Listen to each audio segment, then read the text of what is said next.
नमस्कार मित्रांनो, तुम्हाला माहीत आहे का आपल्या गावामध्ये आधीच्या काळात जशा शाळा नव्हत्या आणि आपले पूर्वज आजी आजोबा आई वडील जसे पायी पायी लांबच्या गावाला शिकायला जायचे, पाण्या पावसामध्ये गारा तुडवत तसे जायचे, तसेच आपले नातू पंतूही गेलेले तुम्हाला आवडेल का? आणि पूर्वी जसे लोक आपल्याला म्हणायचे की अरे तुमच्या गावामध्ये साधी शाळासुद्धा नाही, तसे येणाऱ्या काळामध्ये आपल्याला कोणी म्हटलेले आवडेल का? तर त्याचा आपण सर्वांनी विचार केला पाहिजे आणि आपल्या गावामध्ये शाळा ही कायम राहील असा सगळ्यांनी मिळून एक काहीतरी त्यावर उपाय केला पाहिजे. सर्वच लोक हे श्रीमंत नसतात, पण सर्वसामान्य लोकसुद्धा आपल्या मुलांना प्रायव्हेट शाळांमध्ये टाकतात आणि भरमसाठ फी भरतात, पण त्यांना पुढचा हा धोका काहीच माहीत नसतो की 10वीनंतर किती मुलांना फी आणि किती शिक्षणाचा खर्च आहे. तर ते आत्ताच पहिलीपासून ते बालवाडीपासून ते 10वीपर्यंत तो खर्च करतायत आणि पुढे चालून किती खर्च होईल याचा कुणालाच अंदाज नसतो. 10वीनंतर किती खर्च होणार आहे याचा कुणालाच अंदाज नसतो.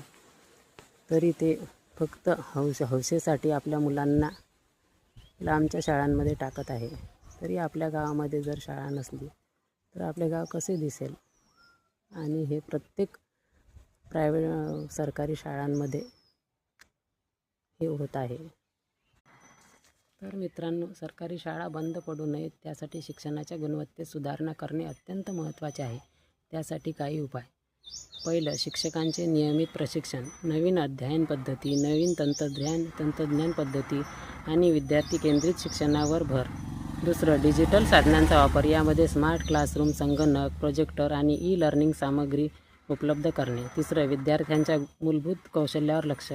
वाचन, लेखन आणि गणितातील पायाभूत क्षमता मजबूत करणे. चौथं, पालकांचा सहभाग वाढवणे. पालक सभा, प्रगती अहवाल आणि शाळेच्या उपक्रमांमध्ये सहभाग. पाचवं, इंग्रजी व कौशल्याधारित शिक्षण. यामध्ये स्थानिक भाषेसोबत इंग्रजी आणि रोजगाराभिमुख कौशल्य शिकवणे.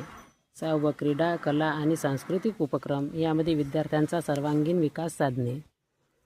सातवं, क्रीडा, कला आणि सांस्कृतिक उपक्रम. यामध्ये विद्यार्थ्यांचा सर्वांगीण विकास साधणे. शाळेची पायाभूत सुविधा सुधारणा.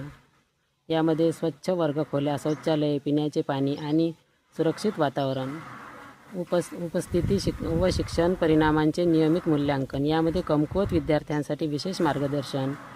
स्थानिक समुदायाचा सहभाग. यामध्ये ग्रामपंचायत, माजी विद्यार्थी आणि स्वयंसेवी संस्थांची मदत घेणे. तर विचार करा मित्रांनो, आणि आपल्या गावामधील, खेड्यामधील आपल्या सरकारी शाळा वाचवा आणि आपले गाव शिक्षण आहे, आपल्या गावामध्ये शाळा आहे